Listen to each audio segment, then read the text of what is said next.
स्वागत है आप सभी का हमारे YouTube चैनल मैनेजर मनी में, जहां हम बैंकिंग, फाइनेंस और इन्वेस्टमेंट के बारे में बात करते हैं। अगर अभी तक आपने इस चैनल को सब्सक्राइब नहीं किया है तो सब्सक्राइब जरूर कर लें और बेल आइकन जरूर प्रेस करें ताकि आने वाले वीडियोस का नोटिफिकेशन आपको मिल सके। दोस्तों, होम लोन के बारे में हम सभी जानते हैं और हम में से कई लोगों ने होम लोन लिया भी होगा, क्योंकि ये काफ़ी किफ़ायती लोन होता है, टैक्स बेनिफिट्स होते हैं और अपना घर को नहीं खरीदना चाहता।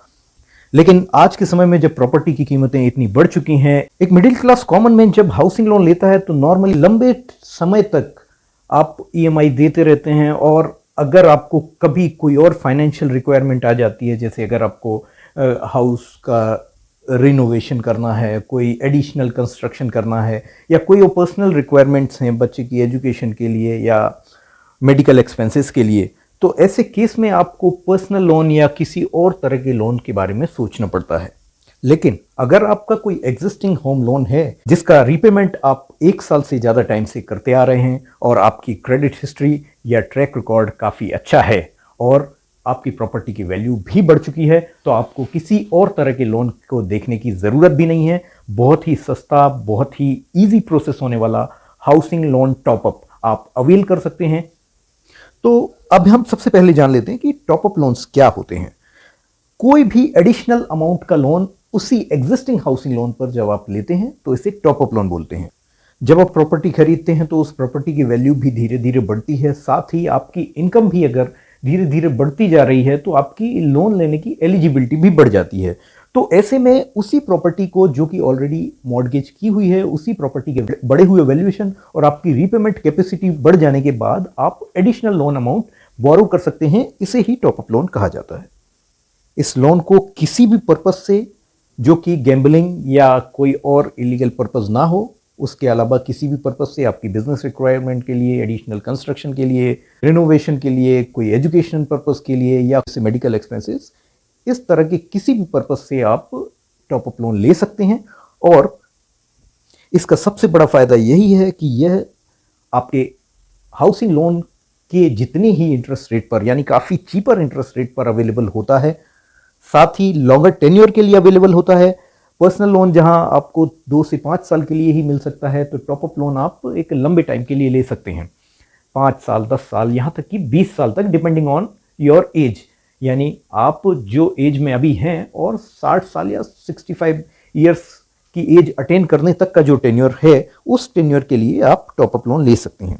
अगर आप ये लोन आपके एग्जिस्टिंग हाउसिंग लोन वाले बैंक से ही लेते हैं, जो कि हमेशा आपकी प्रेफरेंस होनी चाहिए, तो आपको ना कोई एडिशनल डॉक्यूमेंटेशन करने की ज़रूरत है। सिर्फ प्रॉपर्टी का वैल्यूएशन दोबारा किया जाएगा ताकि उसकी कितनी वैल्यू बढ़ चुकी है और उस पर कितनी एलिजिबिलिटी आपकी बनती है। बैंक के पास आपका ट्रैक रिकॉर्ड होता ही है, उसको पता है कि आप कितना लोन रीपेमेंट कर चुके हैं। आपको नए इनकम प्रूफ सबमिट करने पड़ेंगे ताकि आपकी एलिजिबिलिटी इनकम के हिसाब से भी कुछ और बढ़ रही है, तो उसको भी बैंक कंसीडरेशन में लेके आपको ज़्यादा टॉपअप लोन दे सकता है। तो इस तरह से आपको एडिशनल डॉक्यूमेंटेशन करने की ज़रूरत नहीं है। ईजी अप्रूवल होता है अगर आप एग्जिस्टिंग बैंक से ही टॉपअप लोन ले रहे हैं। इसके अलावा आप किसी दूसरे बैंक से भी टॉपअप लोन ले सकते हैं, लेकिन ये एक कॉस्टलियर एवेन्यू हो सकता है, क्योंकि उस केस में आपको लोन को ट्रांसफर करना पड़ेगा, मॉर्गेज चार्जेस दोबारा लगेंगे। हाँ, लेकिन लॉन्ग टर्म में अगर आप कंपैरिजन में पाते हैं कि लोन को ट्रांसफर करने में आपका लॉन्ग टर्म में इंटरेस्ट रेट काफ़ी कम हो जा रहा है, जिसका बेनिफिट ये आने वाली एडिशनल कॉस्ट से ज़्यादा होने वाला है, तो उस केस में आप ट्रांसफर का विकल्प भी चूज कर सकते हैं। साथ ही टॉपअप लोन भी दूसरे हाउस लोन की तरह ही आपके लिए टैक्स बेनिफिट देता है। आप सेक्शन 80C के अंदर भी इसका रीपेमेंट का एग्जेम्पशन क्लेम कर सकते हैं। साथ ही इसमें जो भी आप इंटरेस्ट रीपेमेंट कर रहे हैं, उसको भी आप अपनी इंटरेस्ट कॉस्ट में दिखाकर उसका भी एग्जेम्पशन ले सकते हैं। अगर आप ओल्ड टैक्स रेजिम में अभी अपना ITR फाइल कर रहे हैं, तब ये बेनिफिट्स हो सकते हैं। अब मैं आपको बता देना चाहता हूं कि इसके लिए एलिजिबिलिटी क्या है। एलिजिबिलिटी, सबसे पहले आपका कोई एग्जिस्टिंग हाउसिंग लोन होना चाहिए, उसका कम से कम 1 साल या उससे ऊपर का रीपेमेंट ट्रैक रिकॉर्ड होना चाहिए, मतलब 1 साल से ज़्यादा पुराना हाउसिंग लोन होना ज़रूरी है। प्रॉपर्टी की वैल्यू और आपकी इनकम में भी कोई इन्हेंसमेंट होना चाहिए। अगर प्रॉपर्टी की वैल्यू और आपकी इनकम पहले के लेवल से कम हुई है तो फिर आप टॉपअप लोन के लिए एलिजिबल नहीं होते हैं। साथ ही आपकी एज भी काफ़ी इंपॉर्टेंट है। अगर आप अपने रिटायरमेंट के पास हैं, इवन आप सेल्फ एम्प्लॉयड हैं, तो अगर आपकी एज 60 के आसपास हो रही है, तो ऐसे केस में आपको टॉपअप लोन्स नहीं मिल पाते हैं। टॉप अप लोन का interest rate normally housing loan से 0.5 या 1% तक ज़्यादा होता है। इसके कारण आप पर कोई भी एडिशनल बर्डन नहीं पड़ता है और यह बाकी लोन से चूँकि सस्ता होता है तो आप इसे इजीली मैनेज कर सकते हैं। इस वीडियो में दी गई जानकारी आपको ज़रूर पसंद आई होगी।